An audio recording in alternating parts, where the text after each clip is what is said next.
បាទសួស្តីពុកម៉ែបងប្អូនសូមស្វាគមន៍ជាថ្មីម្ដងទៀតមកកាន់ Channel YouTube របស់ខ្ញុំបាទសុភ័ក្រ Official ហើយថ្ងៃនេះដែរខ្ញុំមានសេចក្តីសំណុំរីករាយចង់បង្ហាញអំពីការលើកដាក់តកក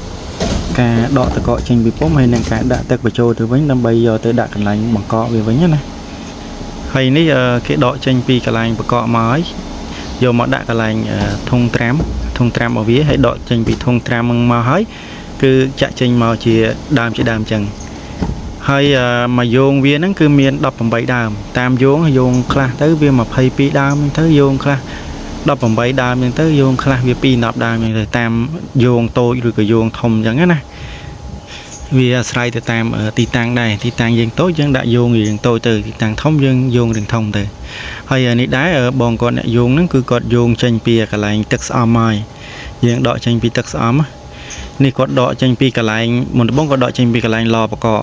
ដែលគាត់បកកហើយគាត់យកមកដាក់កន្លែង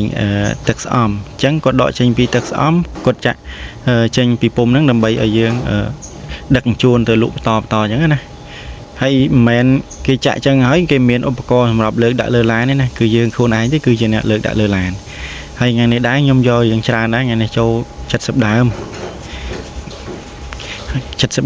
មួយជើងប៉ុន្តែថ្ងៃនេះខ្ញុំរត់2ជើងទី1ខ្ញុំរត់25ជើងទី2ខ្ញុំរត់70ដើម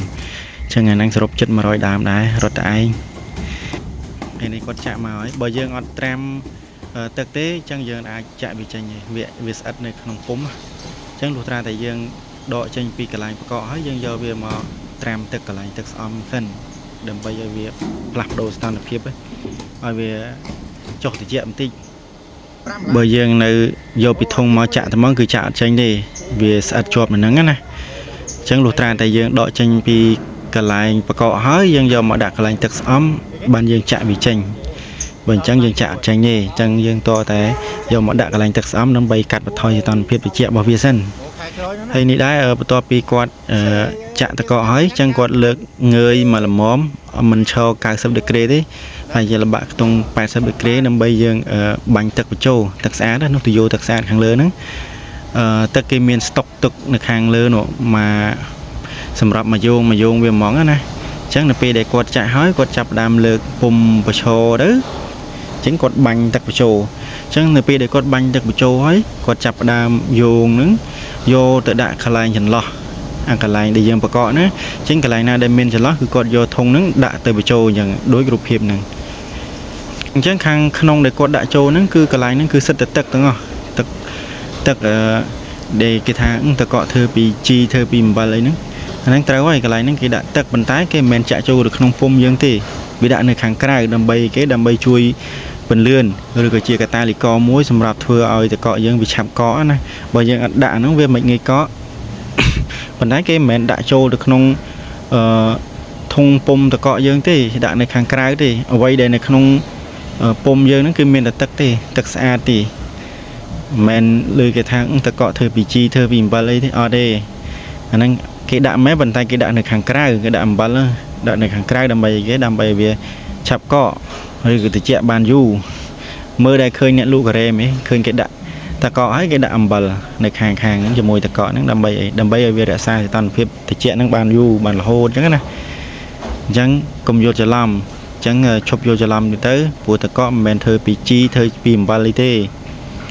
ទឹកជីទាំងអំបិលហ្នឹងគេដាក់នៅខាងក្រៅដើម្បីជួយពន្លឿនវាទេដើម្បីបកកវាទេមិនមែនដាក់ចូលក្នុងពុម្ពតកកយើងផលិតតកកឲ្យយើងហូបទេអត់ទេអញ្ចឹងឈប់មានការយល់ច្រឡំទៅហើយនេះដកមកយោងទី3ហើយអញ្ចឹងគាត់ចាក់ទៀតហើយពុម្ពមកយោងវាមាន18ដើមហើយខ្ញុំយកដល់70ដើមនោះអញ្ចឹងយើងដាក់4យោងវានៅសល់2ដើមណាអញ្ចឹងនេះគាត់ដាក់យោងទី3ទី2ទី3ខ្ញុំភ្លេចបាត់ដែរមិញអញ្ចឹងគាត់ដកតាមតាណាអញ្ចឹងទៀតមកឃើញបើសិនជាយើងត្រាំទឹកវាឆាប់ដកមកពេកវាអត់ងាយចេញទេអញ្ចឹងតើយើងទាញតែបើយើងត្រាំវាយ៉ាងយូរបន្តិចមានន័យថាវាកាត់បន្ថយភាពត្រជាក់របស់វាអញ្ចឹងយើងគ្រាន់តែចាក់មកវាហូរមកវូបដល់អានេះបើយើងដោយសារយើងបញ្ញាពេកអញ្ចឹងយើងបញ្ញាទៅវាអត់ងាយចេញមកតោះយើងជួយដកហើយនេះខ្ញុំដាក់លើឡានគ្រប់ហើយ70ដើមចង់ពេញមួយឡានដែរនេះបងគាត់ដាក់ទឹកចូលទៅក្នុងពុម្ពវិញដើម្បីយកដាក់ចូលទៅក្នុងកន្លែងកកតកកវិញព ពោះគ្រប់ហើយអញ្ចឹងនេះបកគលភារកិច្ចទូនទីឲ្យគាត់ទៅយើងហើយហើយគឺយើងដឹកមកដាក់តាមកន្លែងដែលយើងលក់ជាធម្មតាទៀតអញ្ចឹងការលើកដាក់តកគឺបែបហ្នឹងការដកចេញពីពុំការយកទឹកដាក់ក្នុងពុំដើម្បីយកទៅប្រកបវិញគឺមានតែប៉ុណ្្នឹងឯងហើយនេះបន្ទាប់ពីយើងយកដាក់នឹងហើយគឺយើងយកទៅដាក់តាមផ្ទះនេះគឺគាត់កាត់លក់ចែកចាយតាមភូមិបន្តជារឿងរបស់គាត់ទៀតអញ្ចឹងណាអញ្ចឹងបើសិនជាពុកម៉ែបងប្អូនចូលចិត្តនៅវីដេអូរបស់ខ្ញុំសូមជួយ follow page ហើយនិង subscribe channel YouTube របស់ខ្ញុំម្នាក់មួយផងដើម្បីទទួលបាន notification នៅពេលដែលខ្ញុំ upload វីដេអូថ្មីៗឡើងនោះបងប្អូននឹងទទួលបានទាំងទស្សនីយភាពថ្មីៗដែរ